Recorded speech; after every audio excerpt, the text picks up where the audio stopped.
ఇప్పుడే ఢిల్లీ నుంచి విజయవాడ ఎయిర్పోర్ట్ కు వస్తేప్పుడు ఇప్పుడే ప్రెస్ ప్రెసిడెంట్ కాల్ చేశారు. ప్రవీణ్ పగడ విజయవాడ నుంచి వస్తుండగా బై రోడ్డు కొవ్వూరు దాటిన తరువాత ఆయన్ని చంపేసి యాక్సిడెంట్ గా సృష్టించారని వింటున్నాను.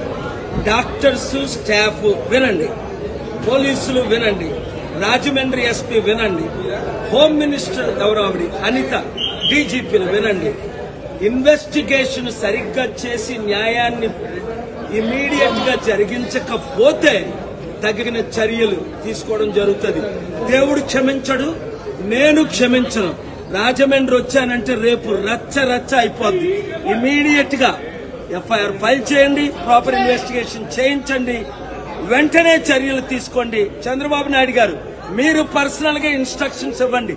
ఎందుకంటే ఈ మధ్యన పవన్ కళ్యాణ్ రెచ్చగొట్టిన మాట్లాడాడే, అందుకు ఇది జరిగిందని ఆయన ఫోన్ ట్యాప్ చేయండి.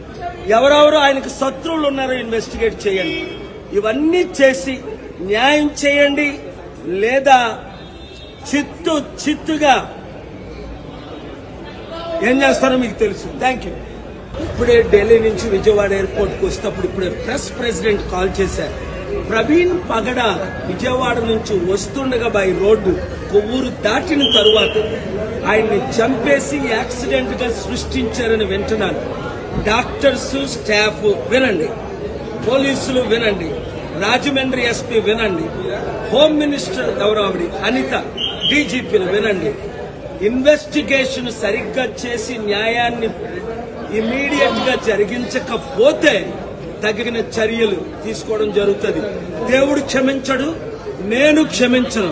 రాజమండ్రి వచ్చానంటే రేపు రచ్చ రచ్చ అయిపోద్ది. ఇమీడియట్ గా ఎఫ్ఐఆర్ ఫైల్ చేయండి, ప్రాపర్ ఇన్వెస్టిగేషన్ చేయించండి, వెంటనే చర్యలు తీసుకోండి. చంద్రబాబు నాయుడు గారు మీరు పర్సనల్ గా ఇన్స్ట్రక్షన్స్ ఇవ్వండి. ఎందుకంటే ఈ మధ్యన పవన్ కళ్యాణ్ రెచ్చగొట్టిన మాట్లాడాడే, అందుకు ఇది జరిగిందని ఆయన ఫోన్ ట్యాప్ చేయండి. ఎవరెవరు ఆయనకు శత్రువులు ఉన్నారో ఇన్వెస్టిగేట్ చేయండి. ఇవన్నీ చేసి న్యాయం చేయండి, లేదా చిత్తుగా ఏం చేస్తారో మీకు తెలుసు. Thank you.